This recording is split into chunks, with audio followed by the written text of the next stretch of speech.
Yeah, good morning, Honorable Minister, sir. Good morning. Colleagues from the press, you are welcome to this morning press briefing by the Honorable Minister of Home Affairs and Internal Security, Honorable Jacob Mwimbu, State Council and Member of Parliament.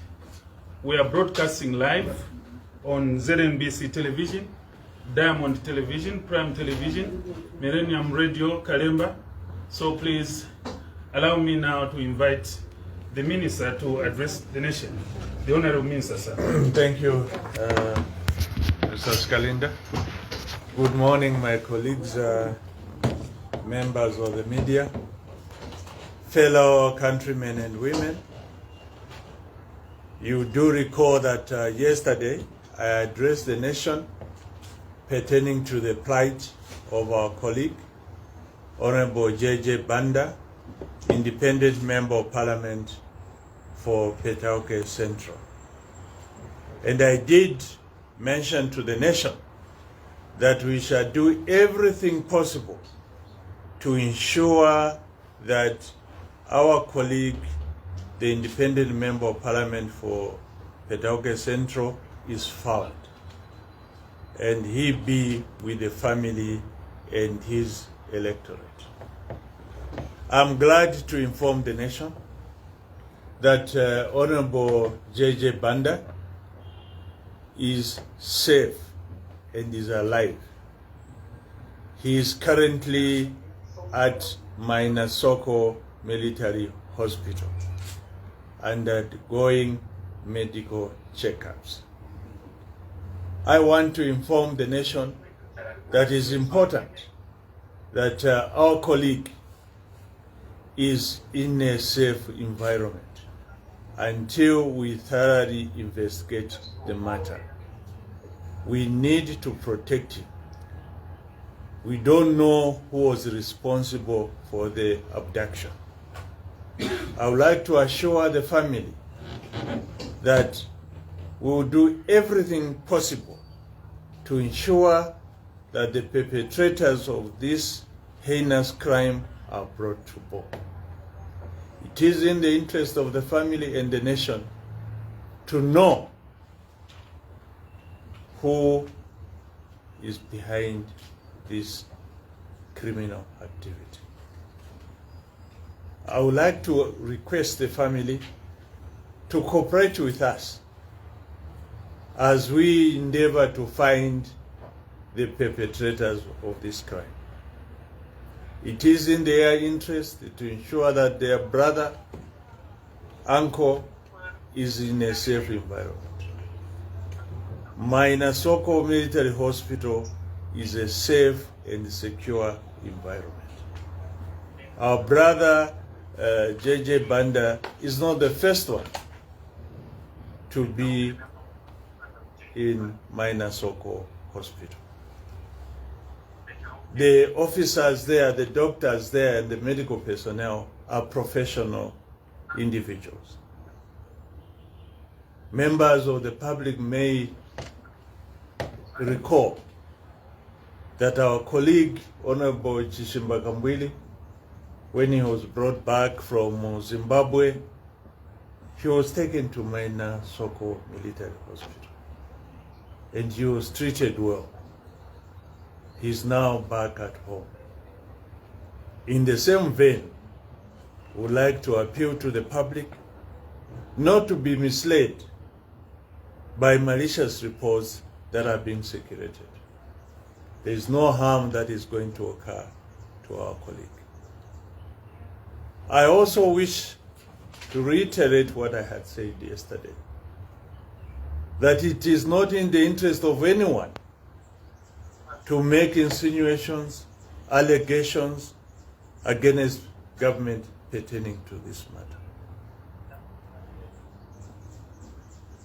True to my assurance, we have worked throughout the night to ensure that our colleague is safe. And I can assure the nation that he's safe. We will thoroughly investigate the matter, and the nation will be informed of the outcome. We have nothing to hide whatsoever in this matter. It is in our interest to ensure that the truth is brought to the attention of members of the public.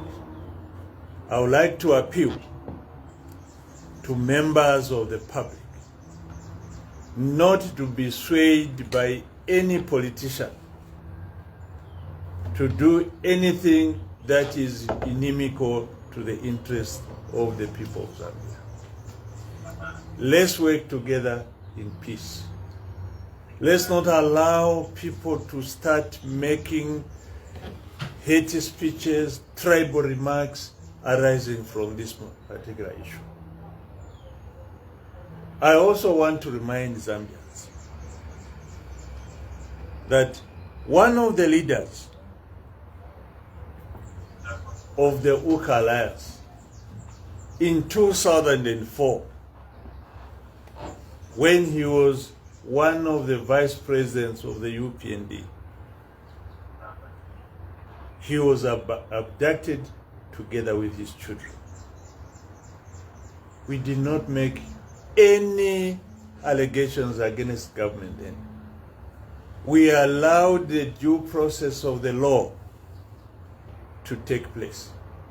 We allowed the police to investigate the matters thoroughly. It is the same police who are in place currently, who are doing the investigations. We have a lot of confidence in the police. I have no doubt in my mind that they will do a thorough job. And I can assure the nation that those who are responsible will be held accountable. That is an assurance I'm making to the nation. To the family, I know how you are feeling.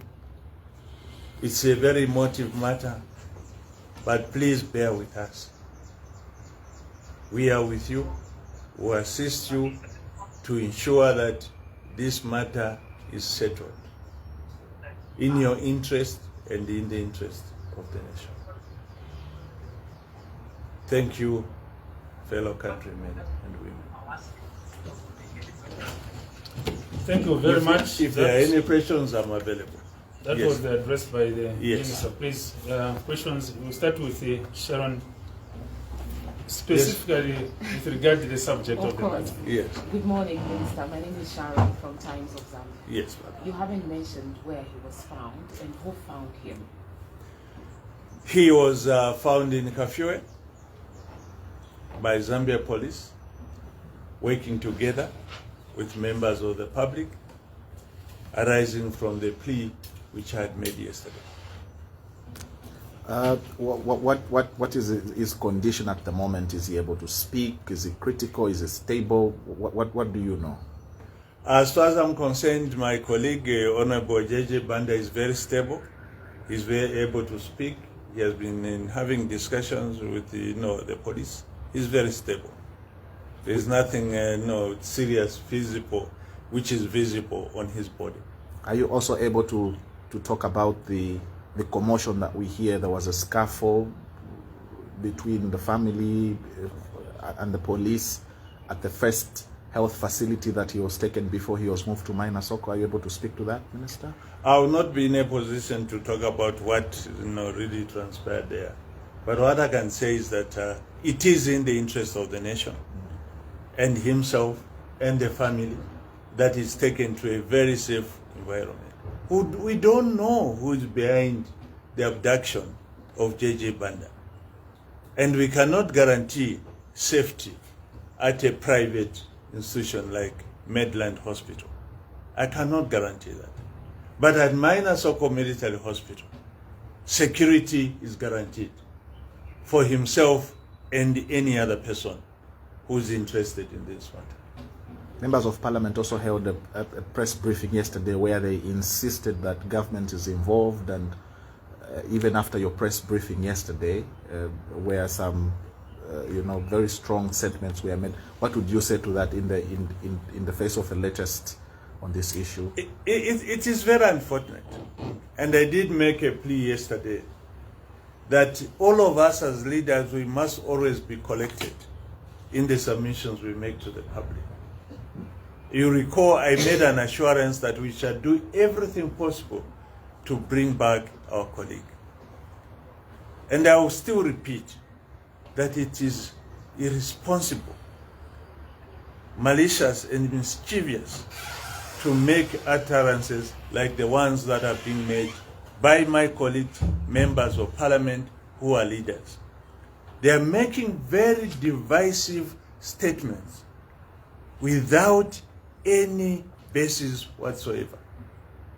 Zambia is a united nation from the time of independence, even before. We live as one people. And I would appeal that all of us leaders must measure our statements for the sake of unity of this country. You cannot start making allegations, make hate speech, tribal remarks out of this unfortunate incident. Now that we have found our colleague, what are they going to say? Let us wait for facts to come out. Our colleague is alive. He's alive and he will be able to tell his story. And ourselves as government, we are going to thoroughly investigate this matter. We will not leave any stone unturned. It is our duty and responsibility to thoroughly investigate this matter. It appears there is something more. That something more will be found after we have thoroughly investigated this matter. That's what I can say. But I will appeal to leaders of political parties and so on, and others, please, let's not continue making inflammatory statements. Yes, sir. My name is Chumle Ngando from Diamond TV. Yes. Honorable Minister, we did see the arrest of Mr. Monia Zulu just right outside Mainasoko Military Hospital. What would you say on that? I want to state that it is irresponsible on the part of Mr. Monia Zulu to behave the way he has been behaving. In this country, there are laws that are applicable. And as a leader, he should behave as a leader. He's a leader. Whether he's an independent member of parliament, he's a leader in this country. And every Zambian look forward to him. He should lead by example, not always finding himself on the other side of the law. It is not correct. His behavior is unbecoming. You recall the statements he has been making, where he has been calling for Eastern Province to be on their own. People from Southern Province should not be allowed to be in Eastern Province. Northern Province, if they want, they can be on their own. What sort of a leader is that who can be making such statements? This country is resided by so many people. Any Zambian or other nationalities are free to reside anywhere in this country. Now, if we are going to be making statements which are targeting people who are residing in certain areas who don't hail from there, it's very unfortunate. This is what led to problems in Rwanda. This is what is leading to xenophobia activities in South Africa, which we should not allow in this country.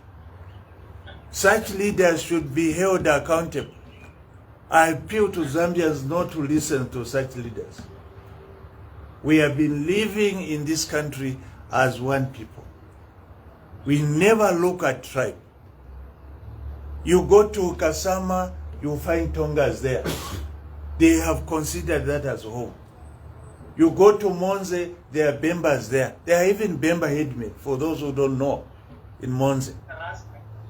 There are headmen from Eastern Province in Southern Province. It is our culture of living together. And currently, a lot of people have intermarried. What happens if you start driving this tribal issue? Driving hate speeches against one tribe, wanting to divide this country? It is unacceptable. Such people must be held responsible, and they must be held accountable. When the long arm of the law follows them, members of the public should not cry foul. I call upon the church, the traditional leaders, to counsel people who are driving this narrative. This matter, as I indicated, will be resolved in the interest of the country. There are some people that feel that, what has happened, I don't know if you can call it an abduction, to a person at the level of a member of parliament, spells, fears of unsafety in the country. What would you say to that? What's the situation? I can safely say that the country is relatively safe compared to other countries. And I gave you an example of Honorable Sakwiba Skota. He was an MP that time, and the vice president of the UPND when he was abducted. And we didn't drive a political or tribal narrative when he was abducted. No, not at all. Because we are responsible people. We believe in the rule of law. I have made an assurance to those people who are making those comments. Please be assured that we will ensure that every Zambian is safe. I would like to call upon Zambians to report any suspicious activity to the police or any law enforcement agency. That is a national duty on the part of Zambians. Together we can make this country safer. Together we can achieve the aspirations of the nation. We may allow the minister to wind up the press briefing. Honorable Minister. Thank you so much. As usual, colleagues, I would like to thank you most sincerely. It has been a long night. All of you have been getting reports of the activities. At least for now, we have allayed the fears of those who have been saying that J.J. Banda is no more. He's alive. He's under our care, and we ensure that he's safe. Thank you so much. Thank you, colleagues, for coming. This marks the end of the press. Thank you, colleagues. Thank you.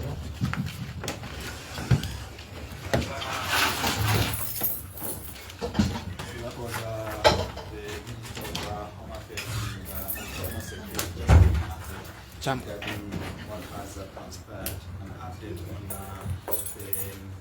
the issue to